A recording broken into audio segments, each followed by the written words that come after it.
In this course, I'll be walking you through the foundational workforce planning template, where I'll go over the use case for this template and how you and your team can leverage this template for your business needs. In this course, you'll learn how to optimize your department and your overall employee headcount in a single spreadsheet. We're looking here at the foundational workforce planning template, where I'll go over the use case for the template and how you and your team can use this template for your business needs.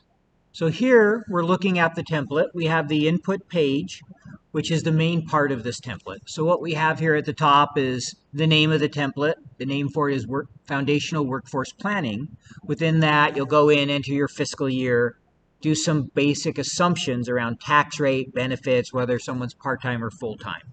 Then below that, once you've entered the general assumptions that you need, you get into the meat of the model, which is a one-year budget planning model for all of your headcount.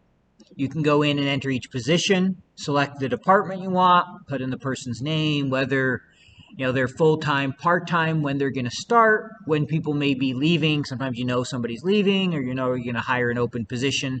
And then from there, you'll have all the other detailed assumptions that you could add, such as should the benefits be included?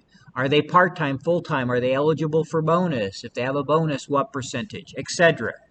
And then to the far right of the template, you'll be able to see all the summaries in the 12-month schedule. So what each month looks like, and then a summary of FTE, headcount, comp, tax rate, benefits, etc.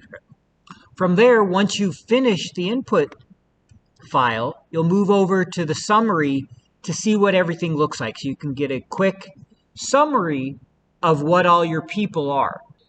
Here we have the FP&A summary by department. So we have is the full-time equivalent for each person as well as their headcount.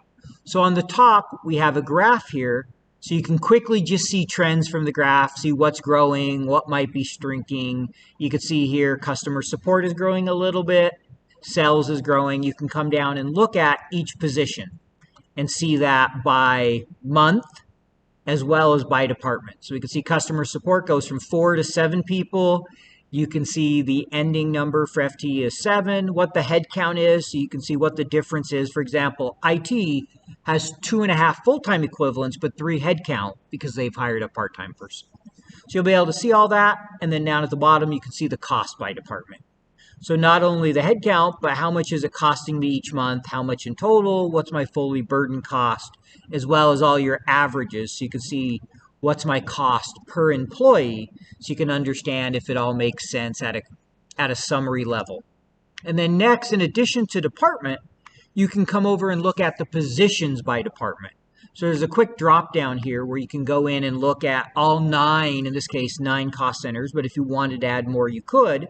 And you can see, so if I want to look at executive, I can see, okay, there's 2 people. There's the CEO, the COO, and here's what they're costing me.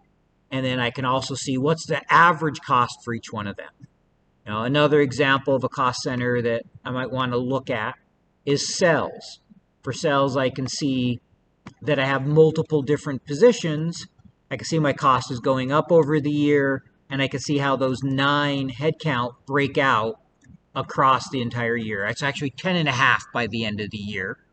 And then as well, what's their average comp? On average, how much am I paying for each of these people? I hope you found this course and template helpful. To download this free Excel template and many more, make sure to check out Vena's template library.